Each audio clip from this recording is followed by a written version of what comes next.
Olá, meus queridos, bom dia, bom dia.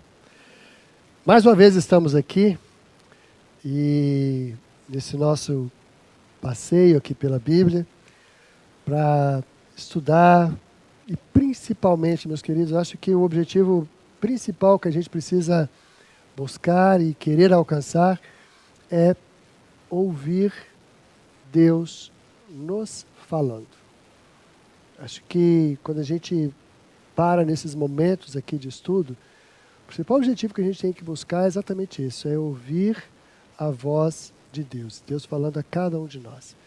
Então, a minha oração, e eu espero que seja a oração de vocês, é exatamente nesse sentido. Vamos orar? Pai de amor, nós te agradecemos mais uma vez ao Senhor, porque o Senhor é bondoso, o Senhor é Deus presente, Deus que cuida, Deus que nos conhece, Deus que fala aos nossos corações, e nós te louvamos por isso, Pai. Te agradecemos, ó Deus, o teu amor imenso para conosco. Te agradecemos, ó Deus, as muitas manifestações que podemos perceber do teu cuidado para conosco, o cuidado para com todos aqueles que estão ao nosso redor. Queremos suplicar, ó Deus, que agora nesse instante, o Senhor aquiete os nossos corações.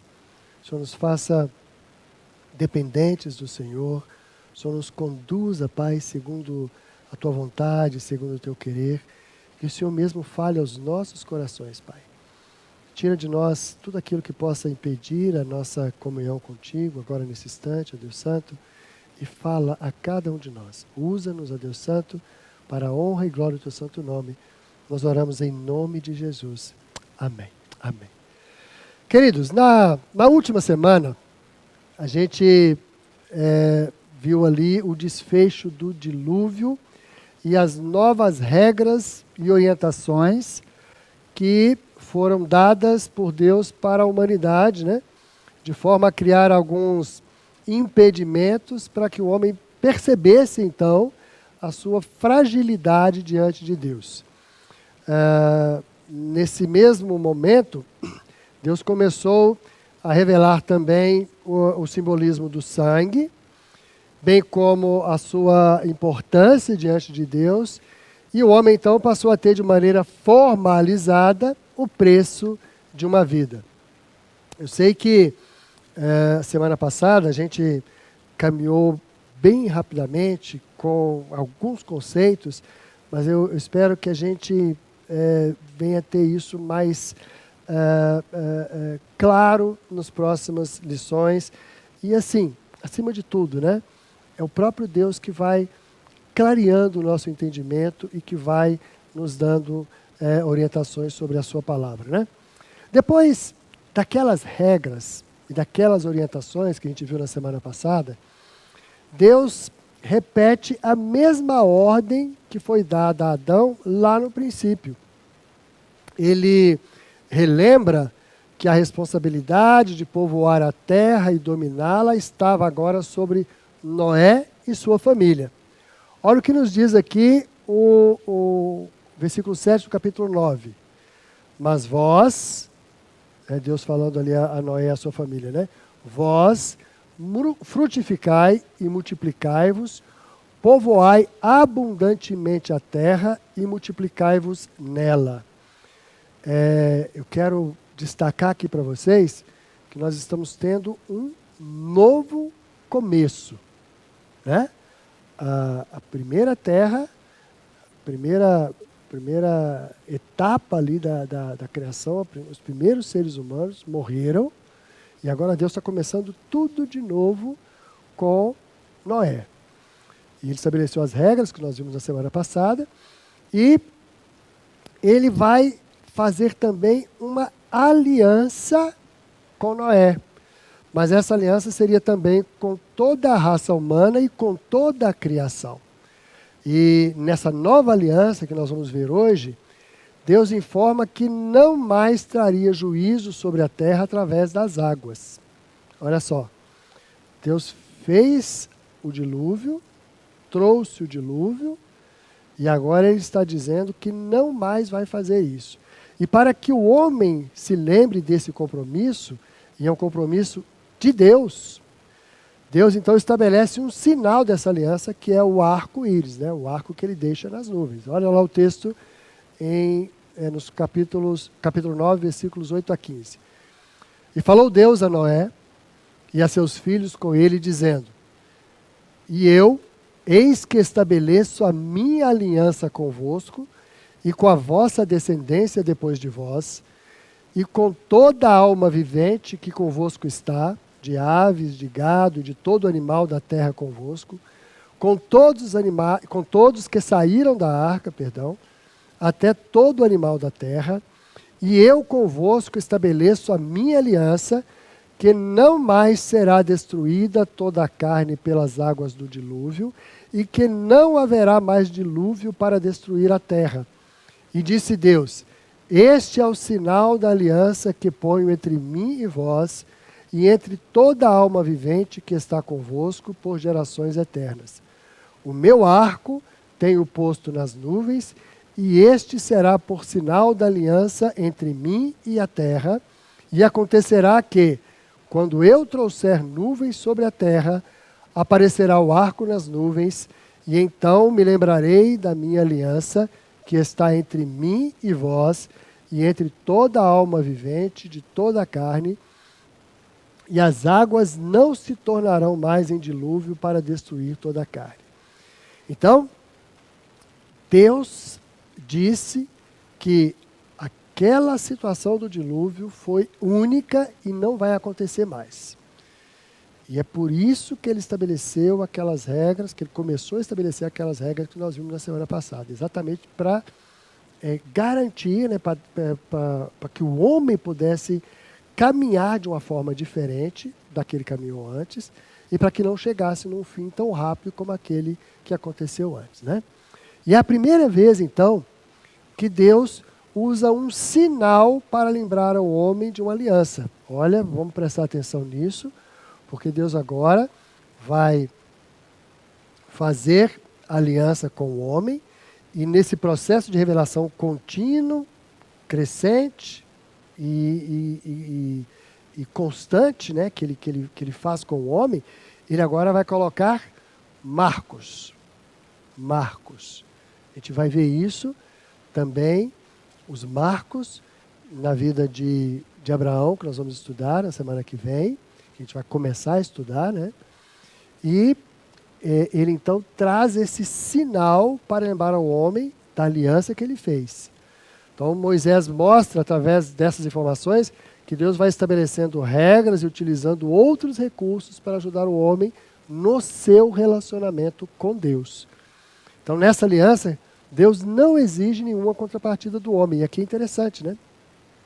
Deus está fazendo uma aliança com o homem, está se comprometendo que não mais vai trazer águas do dilúvio sobre a terra, mas ele não está exigindo nada do homem, porque ele vai estabelecer as condições para que isso não aconteça, né? Então ele apenas dá um entendimento claro ao homem que as providências que ele tomou e ainda vai tomar são no sentido de garantir o cumprimento dessa aliança.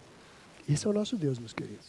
Ele age para que nós possamos caminhar do jeito que ele quer que a gente caminhe. E isso é maravilhoso. Então, essa garantia vem do próprio Deus. E por isso o homem poderia confiar nela, né? Tudo o que Deus fez foi no sentido de ajudar o homem a vencer a sua inclinação para o pecado. E é importante a gente, ao ler a Bíblia, a gente ter esse entendimento claro, né, de que Deus age na história, Deus age na vida do homem, Deus age na nossa vida, com o objetivo de nos tirar do caminho de morte. Lembrem-se disso. Nós, naturalmente, estamos caminhando para a morte e morte eterna. Então, Deus age na história, Deus age na nossa vida para nos tirar desse caminho de morte. E quando a gente vai tendo esse entendimento, é importante que a gente vai vá lembrando de tudo aquilo que já foi dito até então. Então nós vimos que na semana passada foram criadas novas regras, novas condições, mas a gente não pode esquecer também da orientação que foi dada lá para Caim, lá quando ele, ainda antes de ele matar Abel, que certamente se aplica a todo o povo que estava ouvindo essas histórias que Moisés estava contando e também se aplica a nós, né? O que diz lá que Deus falou para Caim? Vamos relembrar aqui, Gênesis 4:7. Se fizer o que é certo, não é verdade que você será aceito, Deus falando para Caim, e falando a respeito do fato de ele ter oferecido a oferta dele e a oferta não foi aceita.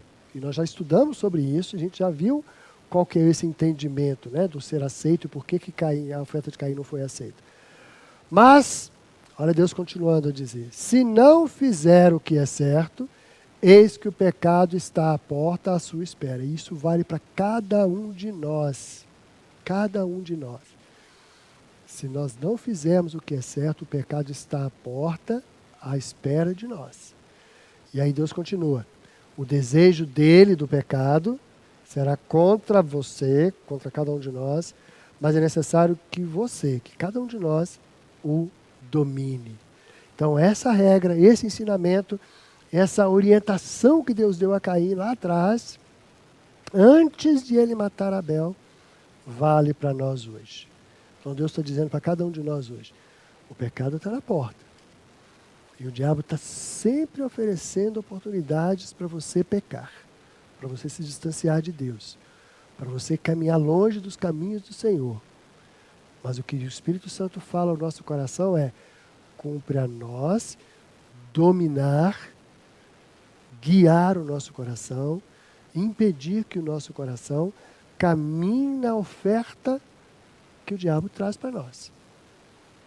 Nós é que temos que dominar o coração e impedi-lo que caminhe nesse caminho, nessa oferta que o diabo nos oferece. Né? Só que o homem é mau. E eu quero lembrar a vocês que quando a gente estuda as coisas lá no Gênesis, quando a gente olha para a história do homem lá no Gênesis, nós estamos olhando para a nossa própria história. A gente já conversou sobre isso também. Né? E então, quando a gente lê aquelas experiências lá, elas se aplicam para nós também.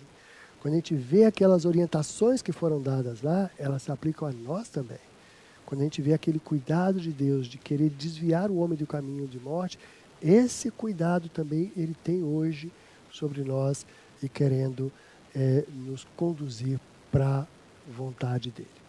Agora vamos voltar de novo lá para aquele momento lá de Noé. Né? O tempo foi passando ali e o homem foi ocupando a terra ali naquele momento, logo depois do dilúvio, e Moisés continua contando a história. E aí ele continua dizendo o seguinte, que o homem, naquele momento ali, apesar daquelas condições que Deus colocou, ainda tinha uma característica que o fazia querer ser sempre grande e poderoso. Né? O homem, nós somos egoístas, orgulhosos, vaidosos, né? E naquele tempo, e eu quero chamar a atenção de vocês com relação a isso, todo o povo tinha uma linguagem única e era um povo único. Olha só o que diz o relato de Gênesis 11:1. Em toda a terra havia apenas uma língua e uma só maneira de falar. É interessante que Moisés destaque isso, porque ele quer chamar a nossa atenção para esse fato, né? Para esse fato, que existia apenas uma única língua em toda a humanidade. Com isso, a partir desse entendimento, dessa visão de que era uma única língua, um único povo, as visões de mundo e os sonhos de toda a humanidade eram muito próximos uns dos outros, eram muito alinhados uns com os outros. E aí o que acontecia quando você tinha essa comunidade assim? Qualquer liderança que surgisse entre eles atrairia para si toda a atenção do povo e muito facilmente teria poder sobre todos eles, e foi exatamente isso que aconteceu. Olha o que diz o versículo 2. Os homens partiram do Oriente e encontraram a planície na terra de Sinar e habitaram ali. Ao chegarem em Sinar, levantou-se um homem na descendência de Cã, filho de Noé, chamado Nimrod. Olha o que diz o capítulo 10. E aqui eu quero chamar a atenção de vocês, meus queridos, por uma questão didática. Moisés entendeu fazer a narração primeiro de todos os povos e nações que estão listados ali no capítulo 10, para depois, no capítulo 11, ele falar como que surgiram as nações, de onde surgiram as nações. Por quê? Porque a partir do capítulo 11 ele faria uma ligação direta com Abraão, que é o objetivo que ele quer chegar. Mas então, cronologicamente falando, o capítulo 11 ele acontece antes do capítulo 10. E a gente vai entender isso claramente com o decorrer dos textos que eu vou mostrar para vocês aqui. Então, nós vimos lá no capítulo 11 que eles chegaram na terra de Sinar. Aqui no capítulo 10, olha o que está escrito aqui, versículos 8, 9 e 10. Cuxi, ele é o filho de Cã. Cã era filho de Noé. Então, Cuxi era da descendência de Cã. Cuxi gerou a Nimrod, que começou a ser poderoso na terra. Foi valente caçador diante do Senhor, daí dizer-se como Nimrod, poderoso caçador diante do Senhor. E o versículo 10 diz o seguinte: o princípio do seu reino, de Nimrod, foi Babel, Ereque, Acade, Calné, na terra de Sinar. Então veja bem, eles se juntaram na terra de Sinar, e lá na terra de Sinar apareceu esse Nimrod. E lá ele já era um homem poderoso. Tanto é que existia um ditado, né, com o nome dele, poderoso como Nimrod, né? Então, esse Nimrod, o que ele fez quando ele chegou ali em Sinar? Ele intentou fazer uma torre em Babel. E qual que era o objetivo dessa torre? Para tornar o seu nome ainda mais poderoso e também deixar a sua marca na história. Então a gente vai ver aqui, exatamente essa expressão nos versículos 3 e 4 de Gênesis 11, né? E disseram uns aos outros: venham, vamos fazer tijolos e queimá-los bem. Os tijolos lhe serviram de pedra e o betume de argamassa. E disseram: venham, vamos construir uma cidade e uma torre cujo tope chegue até aos céus, e tornemos célebre o nosso nome, para que não sejamos espalhados por toda a terra. Aqui, eu quero chamar a atenção de vocês para algumas coisas. Primeiro, apareceu esse Nimrod, e ele juntou o povo em torno de si, e ele então intentou fazer essa torre lá em Babel. E eles até chegaram a construir uma boa parte dessa torre. Diz os arqueólogos que essa torre está lá ainda naquela região. É um zigurate, é uma torre atualmente ela está em 20 e poucos metros, 30 metros de altura, está lá presente até hoje. Pelo menos eles acham que a torre que eles encontraram é essa torre de Babel. E ali nós vamos ver o seguinte, que Nimrod, ele queria tornar o nome dele célebre em toda a terra, e ele não queria ser espalhado, queria ficar junto, e a palavra de Deus foi para eles espalharem por toda a terra.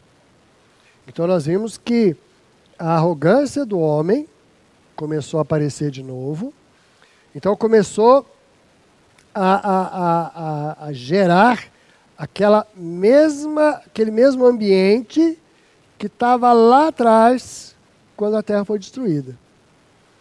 Então olha só, Moisés, e eu quero chamar a atenção de vocês para a gente prestar atenção nisso que está acontecendo aqui. Moisés relata com essa história que o povo estava novamente atrás de glória, de celebridade, de aparecer. Eles queriam fazer um monumento, criar alguma coisa, de tal forma que todos se lembrassem deles e vissem como eles eram capazes, inteligentes e poderosos, né? Então esse jeito de agir mostra como eles estavam se deixando levar novamente pela vaidade e pelo orgulho. Tiago, em sua carta, ele fala um pouco sobre a arrogância de algumas pessoas e a petulância delas em fazerem planos sem considerar que Deus é quem controla todas as coisas. Olha o que diz lá a Epístola de Tiago, capítulo 4, versículos 13 a 16. Ei agora, vós que dizeis, hoje ou amanhã, iremos a tal cidade, lá passaremos um ano e contrataremos e ganharemos. Digo-vos que não sabeis o que acontecerá amanhã. Porque que é a vossa vida? É um vapor que aparece por um pouco e depois se desvanece. Em lugar do que devias dizer, se o Senhor quiser, se vivermos, faremos isto ou aquilo. Mas agora vos gloriais em vossas presunções. Toda a glória tal como essa é maligna. E eu quero que vocês prestem atenção nisso, meus queridos. Esse relato de Tiago nos dá uma ideia do coração daquele povo lá. Pois ele nos diz claramente que esse tipo de pensamento é maligno. E nós vemos também que essa atitude de Nimrod, e é importante, mais uma vez, a gente fazer, como eu disse, né? O conhecimento vai sedimentando em cima de outro, e sedimentando em cima de outro, para que a gente possa crescer no entendimento, né? Essa atitude de Nimrod assemelha-se muito com a atitude de Caim quando ele se afastou do Senhor, lá atrás. Olha o que Caim fez. Vamos relembrar aqui, Gênesis 4, 16 e 17. E Caim se retirou da presença do Senhor e habitou na terra de Nod, a leste do Éden. E Caim teve relações com sua mulher, e ela ficou grávida e deu à luz a Enoque. E Caim edificou uma cidade e a chamou de Enoque, o nome de seu filho. A gente estudou sobre isso e nós vimos que a atitude de Caim era arrogante. E toda a semente dele tiveram atitudes arrogantes. A gente já estudou isso algumas semanas atrás. Então Moisés estava destacando agora nesse momento, quando ele cita essa questão ali de Nimrod, de Sinar e da torre, ele está destacando que esse povo pós-diluviano estava seguindo o mesmo caminho dos seus antecessores. O mesmo caminho, fazendo as mesmas coisas, cometendo os mesmos erros. Com essa história de Nimrod, podemos observar também que ele estava se encantando e buscando cada vez mais as coisas materiais. Lembra que o problema, a marca, o que distinguia aquela semente da serpente, caracterizada ali pela linhagem de Caim, era exatamente a busca das coisas materiais? Então nós estamos vendo Nimrod agora caminhando no mesmo caminho, e como o povo tinha uma mesma língua, ele conseguiu se sobrepujar, né, se sobressair em cima de todo o povo, e aí ele então trouxe todo mundo para o mesmo entendimento dele. Ele queria marcar o engrandecimento do seu nome. Tornar célebre o nome. Lembra disso que a gente leu? Tornar célebre o nosso nome. Demonstrando que estava cheio de si e cheio de vaidade. Assim, relatando essas coisas, eu entendo que Moisés queria que os seus ouvintes percebessem a inter-relação entre essas narrativas. E vissem que também as consequências dessas atitudes de agora de Nimrod já eram também conhecidas. Porque viu no que deu lá atrás. Então, aí nós vamos ver aqui como é que Deus é maravilhoso, como é que Ele é bondoso. e nós vamos entender o agir de Deus. Nós já vimos aqui como é que são as circunstâncias que foram criadas com esses versículos que a gente leu até agora. Para evitar que o homem seguisse o mesmo caminho que levou a terra à destruição pelas águas do dilúvio, Deus interveio. Deus mudou as coisas. Deus agiu na história. Olha o que diz o versículo 5 do capítulo 11 de Gênesis. Então, o Senhor desceu para ver a cidade e a torre que os filhos dos homens estavam construindo. Aqui é importante a gente destacar, meus queridos, que Moisés, ao fazer essa citação, Deus desceu para ver, né? Ele novamente utiliza sentimento e expressões humanas para mostrar a ação de Deus. É porque a gente não consegue, com as nossas palavras e com a nossa visão e com o nosso entendimento, traduzir aquilo que Deus faz, né? Então é importante a gente entender que esse jeito de falar de Moisés, a gente já explicou isso lá atrás, quando a gente falou que quando ele diz que Deus se arrependeu de ter criado o homem, né? Então nós já falamos que isso é apenas mais um antropomorfismo. O que é antropomorfismo? É você atribuir a Deus sentimentos e visões humanas, porque é a maneira como a gente entende, na nossa incapacidade de traduzir aquilo que Deus faz, né? Então a gente faz com o nosso entendimento, com a nossa visão. Foi isso que Moisés fez. Então, Deus é onisciente e onipresente. Então ele está vendo todas as coisas, ele está em todo lugar, né? Portanto, essa maneira de dizer é apenas para mostrar que Deus está de fato ciente, que Deus está vendo, que Deus está no controle e que quando precisa ele intervém, e sempre para o nosso bem. E aí como é que Deus interveio? Olha só o que ele diz no versículo 6. E o Senhor disse: eis que o povo é um e todos têm a mesma língua. Liga lá no versículo 1 do que nós lemos, né? Então Deus está trazendo aquela informação que nós vemos no primeiro versículo do capítulo 11, e aqui Moisés está repetindo aqui. Então ele está fazendo a ligação das coisas para que a gente entenda a relação da língua com o que está acontecendo aqui. Continua Deus. Versículo 6 ainda. Isto é apenas o começo. Então Deus está olhando, Deus está vendo o que o povo está dizendo, o que está fazendo, a intenção do coração deles, e Deus está dizendo assim, ó, isto é apenas o começo. Agora, porque eles têm uma mesma língua, não haverá restrição para tudo que planejam fazer. Então, eu já fui explicando aqui algumas coisas a respeito do versículo 6, mas é importante a gente entender isso. Deus, que é cheio de sabedoria, justiça e bondade, agiu preventivamente para impedir que o homem seguisse o mesmo caminho que o levou à total destruição há apenas 100 anos antes. O dilúvio tinha acontecido há 100 anos atrás. Noé e seus filhos ainda estavam vivos nesse momento ali de Babel.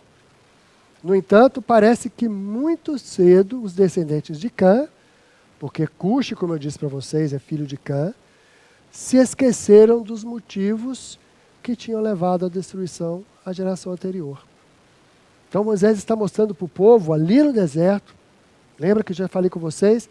Moisés está ali nas campinas de Moabe, próximo da entrada de Jericó, quando o povo está todo reunido ali. Então ele está, eu imagino até que ele não só escreveu essas coisas, mas ele contou todas essas coisas para o povo. Ele foi contando essas histórias para o povo e depois foi registrando isso para nós também. Graças a Deus que ele registrou, e registrou porque Deus mandou ele escrever. Nós já vimos isso também nas primeiras lições, né?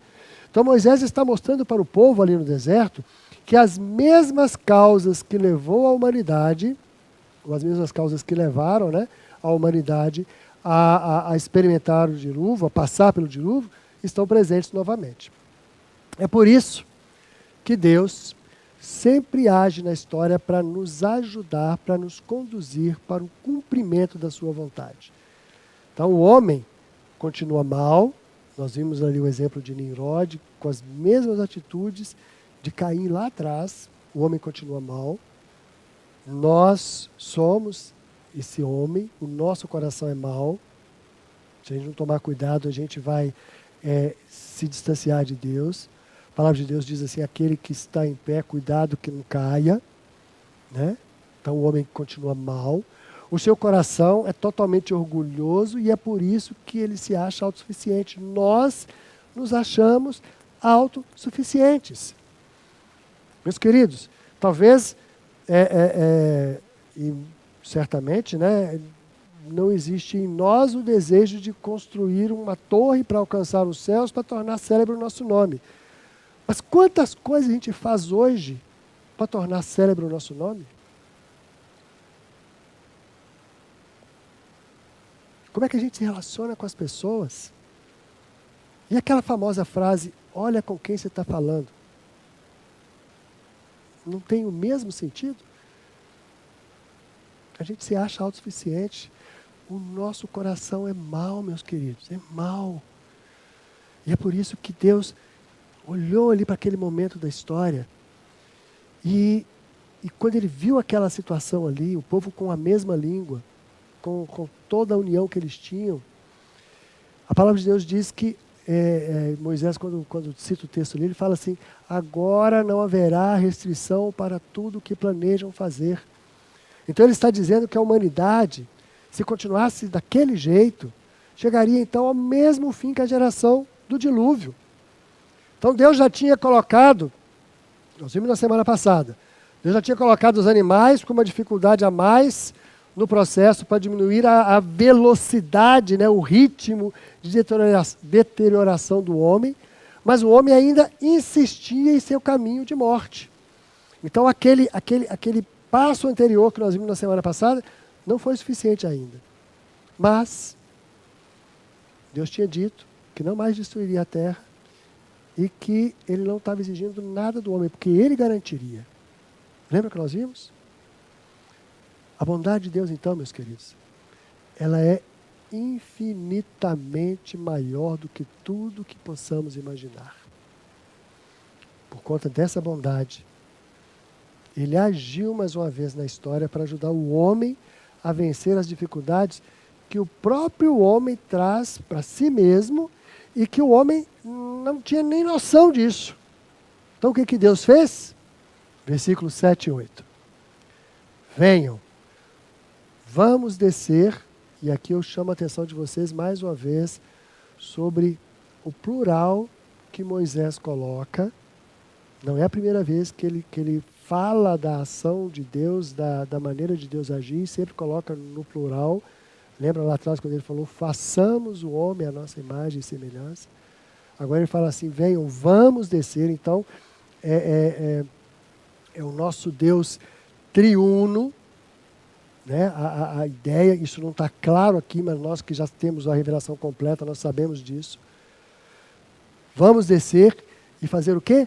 Confundir a língua que eles falam, para que um não entenda o que o outro está dizendo. Assim, o Senhor os dispersou dali pela superfície da terra e pararam de edificar a cidade.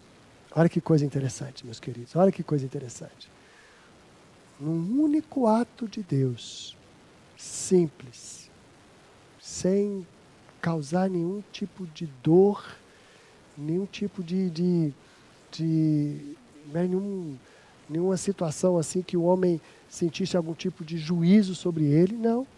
Foi uma coisa natural. Deus dividiu a humanidade através das muitas línguas que foram criadas ali. Para quê? Para diminuir a capacidade do homem de prejudicar a si mesmo. Porque o homem, com uma língua só, ele se unia e o mal, quando mais junto, mais poderoso é. Então, a partir desse momento, um não entendia mais o outro. Ele dividiu a raça humana para que ela diminuísse, então, o ritmo no seu caminho para a morte.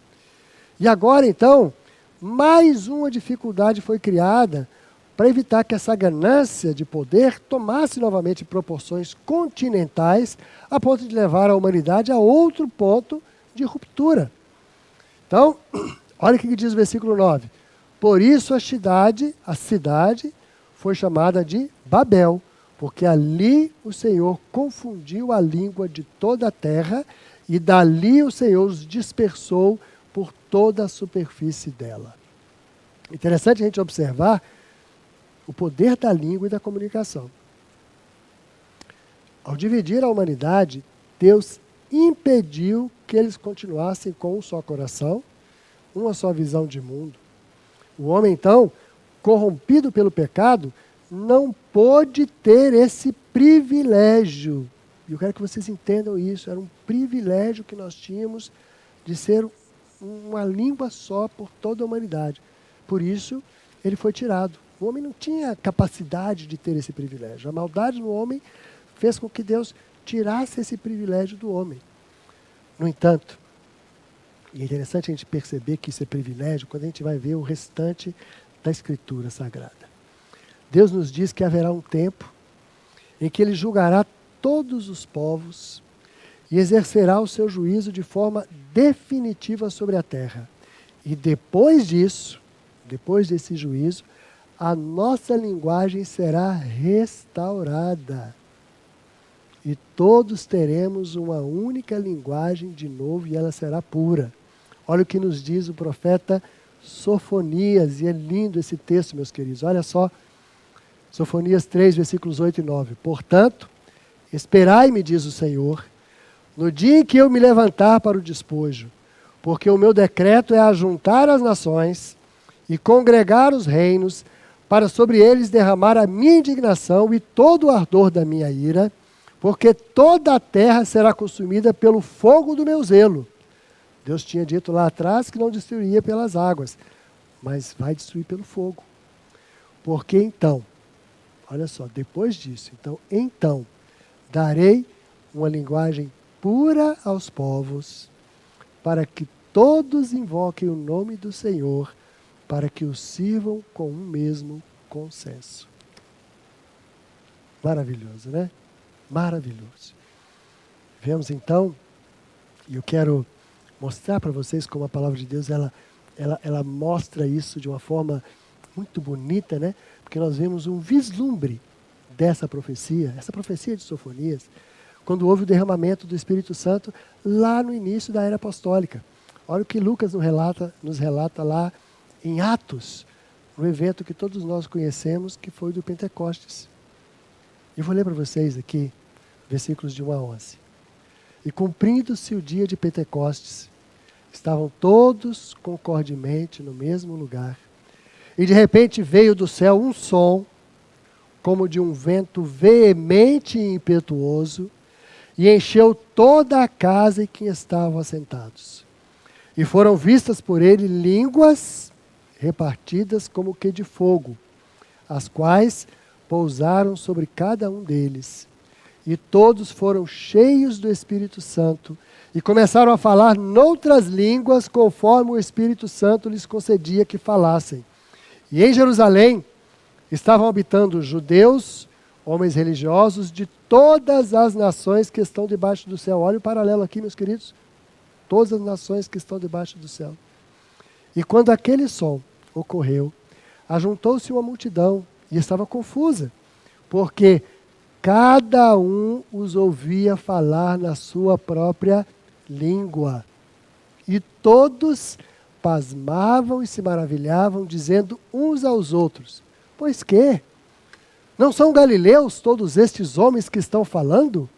Como, pois, os ouvimos cada um na nossa própria língua em que somos nascidos? Partos e medos, elamitas e os que habitam na Mesopotâmia, Judeia, Capadócia, Ponto e Ásia, Frígia, Panfilha, Egito e partes da Líbia, junto a Cirene, e forasteiros romanos, tanto judeus como prosélitos, cretenses e árabes, todos nós temos ouvido em nossas próprias línguas falar das grandezas de Deus. Olha que coisa linda. Então a Bíblia nos ensina que essa bênção da unidade linguística é algo que a humanidade perdeu por causa da maldade do seu coração, e que essa unidade só será restabelecida quando o coração do homem for totalmente renovado pelo poder do Espírito Santo. Então, diante desse entendimento, Moisés mostra que a humanidade foi dividida e, com isso, o poder do mal gerado pelo pecado também foi dividido e, consequentemente, as consequências desse poder. É interessante a gente pensar nessa situação lá de Babel. Imaginem vocês, só para vocês entenderem o que significa essa unidade, né? Quando a gente está num curso novo, né? Essa coisa vale bem mais forte para crianças e adolescentes, mas de uma forma geral vale para todos nós. Imaginem uma sala nova, né? Todo mundo chegou ali na sala. Então, o primeiro dia, as pessoas ficam ali quietas, caladas, porque ninguém conhece um ao outro, ninguém sabe o que o outro vai fazer, vai pensar, né? Então, fica cada um na sua. Na medida que o tempo passa, e que eles vão tendo comunhão, e que eles vão tendo união, e que eles vão tendo envolvimento uns com os outros, daí a alguns dias, algumas semanas, talvez nem demore tanto tempo assim, depende da turma, né? O professor vai ter dificuldade de manter a turma quieta e calada. Não é verdade? Os professores que me ouvem sabem disso, né? Então é muito complicado. Quando a turma se interage, aí é difícil você manter aquela turma unida. Foi o que Deus fez ali. Como existia muita comunhão entre eles, eles estavam propícios ao pecado. Então, a partir daquela separação, dividiu esse poder, essa capacidade que eles tinham para o mal. Então foi isso que Deus fez ali em Babel, né? Ele exerceu o seu juízo de uma forma linda e maravilhosa, tirando algo que o homem tinha, porque ele não tinha condições naquele momento de usufruir esse benefício da linguagem única. E é interessante a gente olhar para a história, porque muitos outros Nimrodes, né, outros líderes, outros valentes, ainda viriam aparecer na história da humanidade, e o juízo de Deus continuaria sendo aplicado a cada um deles.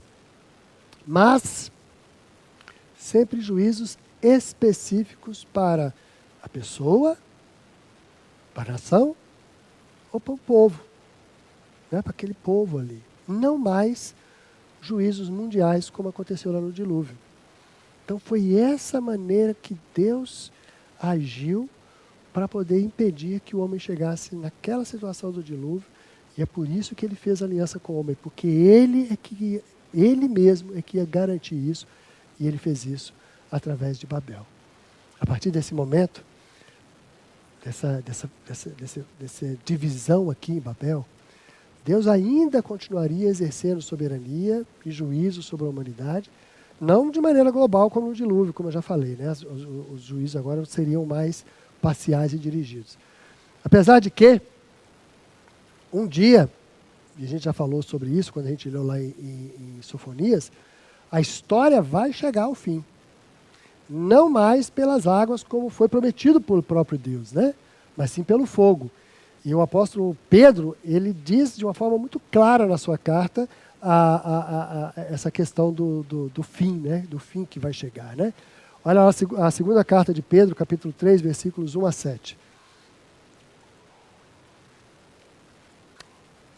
Amados, escrevo-vos agora esta segunda carta, em ambas as quais desperto com exortação o vosso ânimo sincero, para que vos lembreis das palavras que primeiramente foram ditas pelos santos profetas e do nosso mandamento como apóstolos do Senhor e Salvador, sabendo primeiro isso, que nos últimos dias virão escarnecedores, andando segundo as suas próprias concupiscências, e dizendo, onde está a promessa da sua vinda? Para um pouquinho aqui. Pedro então está dizendo que a maldade vai continuar e que em algum momento, né, e a gente tem percebido isso na história, que as pessoas iam questionar, esse fim vai acontecer mesmo? Jesus vai voltar mesmo? Né? E aí ele continua. Porque desde que os pais dormiram, todas as coisas permanecem como desde o princípio da criação. Então essa é a argumentação daqueles que estão questionando a segunda vinda de Cristo, né? E aí ele continua no versículo 5. Eles voluntariamente ignoram isto. E aí ele traz agora como referência essa história que nós estamos lendo aqui agora, né? Estamos estudando aqui agora.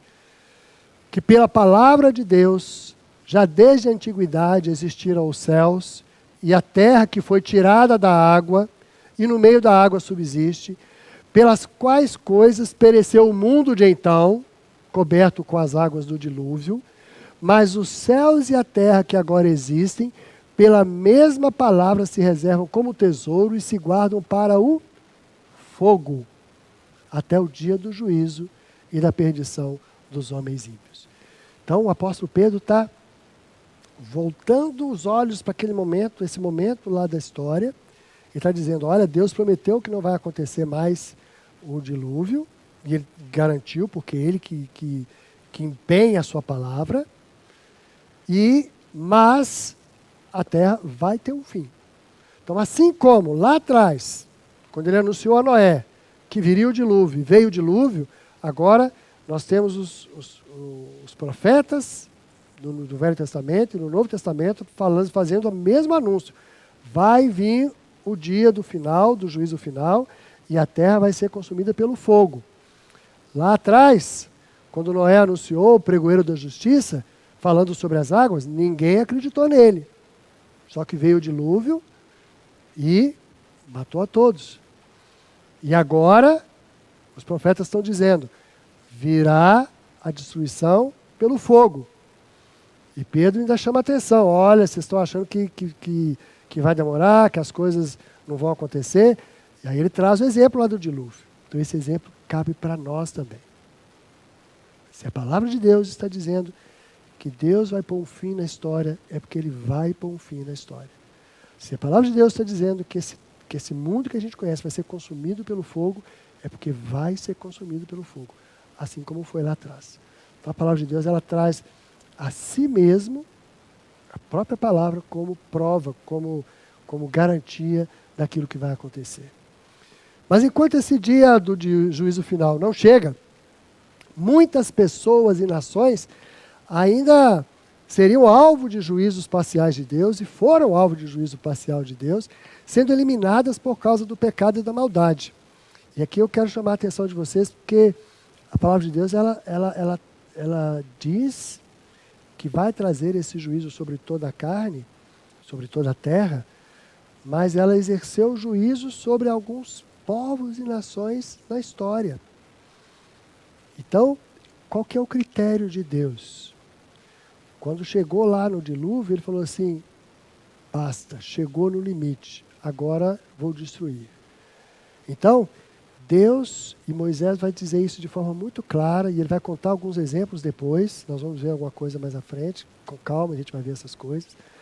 Mas Deus continuaria trazendo juízo sobre a terra todas as vezes que o limite da iniquidade fosse atingido.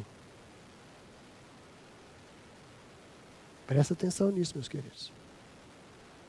Moisés mostra mais uma vez a bondade de Deus ao separar a humanidade dessa forma como ele fez lá em Babel, impedindo assim uma proliferação maior e mais rápida da maldade, como a gente já falou, né? Muitas nações foram sumariamente destruídas ao longo da história. Mas depois dessa divisão, sempre juízos parciais. No decorrer do livro de Gênesis, por exemplo, Moisés conta essa história, ele vai mostrar a ação exclusiva de Deus exercendo juízo, como, por exemplo, na destruição de Sodoma e Gomorra. Então, quando Deus fala que vai fazer, Ele mostra fazendo para as pessoas saberem o que Ele está fazendo e que ele garante a palavra que está sendo dada, né? Os próprios israelitas seriam também instrumentos do juízo parcial de Deus na destruição de alguns povos ímpios. Então, Moisés está já justificando aqui por que aconteceram algumas guerras que eles enfrentaram lá no deserto e que eles foram para cima de alguns povos, porque eram povos que tinham chegado ao limite da iniquidade, e Deus usou os próprios israelitas como agentes de juízos de Deus para destruir aqueles povos. Então, aqueles povos foram destruídos porque a iniquidade deles chegou ao limite de Deus. Estão vendo como é que Deus age, meus queridos? Estão vendo como é que Deus age? Existe um limite para todas as coisas. Existe um limite para todas as coisas. E Deus, então, faz tudo isso, né? E outra coisa, né? Os próprios israelitas sofreriam também, na revelação, o juízo de Deus pela instrumentalidade de outros povos que Deus levantaria para trazê-los de volta à comunhão sempre que eles se arrependessem. Isso nos mostra que o Senhor está sempre no controle da história desde o início. Desde o início. Os israelitas, eles foram escolhidos como povo de Deus para serem bênção para toda a terra.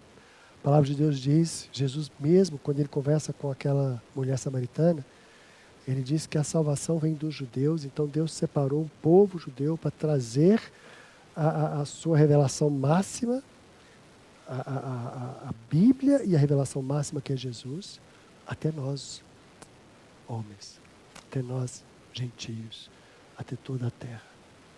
Então Deus, Ele age na nossa vida, na nossa história. Os israelitas, por exemplo, eles sofreram o juízo de Deus quando eles foram destruídos pela Síria, parte do povo, e aqueles que foram destruídos pela Síria foram dizimados, foram espalhados pela terra e não se encontraram mais como nação. E, posteriormente, o povo de Judá foi levado cativo para a Babilônia. Mais uma vez, Deus usando a Babilônia como instrumento do juízo sobre o povo. Então é assim que Deus faz, meus queridos. Deus controla a história. Deus está sempre no controle da história. Deus controla a história. Deus controlou a história do povo de Israel. Deus controla a sua vida.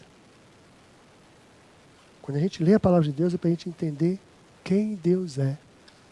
E Ele é um Deus todo-poderoso que nos ama profundamente, cuja mão está sempre estendida para nos abençoar. Mas o nosso pecado é que causa separação entre nós e o nosso Deus. Queridos, essas histórias foram escritas para nosso ensino, para que a gente aprenda com os erros dos outros, para que a gente aprenda com aquilo que Deus ensinou através das outras nações, através das outras pessoas, através de exemplos que Ele vai contar na história. Então, meus queridos, esse é o nosso Deus. Ele controla a história, Ele nos ama, Ele intervém na nossa vida, Ele intervém na nossa história, sempre para o nosso bem. O que Moisés está dizendo ali é isso. Deus intervém na história para o bem do seu povo, para o bem daqueles que o amam. Que a gente possa ter esse entendimento e que a gente saiba se curvar sempre diante desse Deus que é todo poderoso e que nos ama profundamente. Amém? Vamos orar mais uma vez?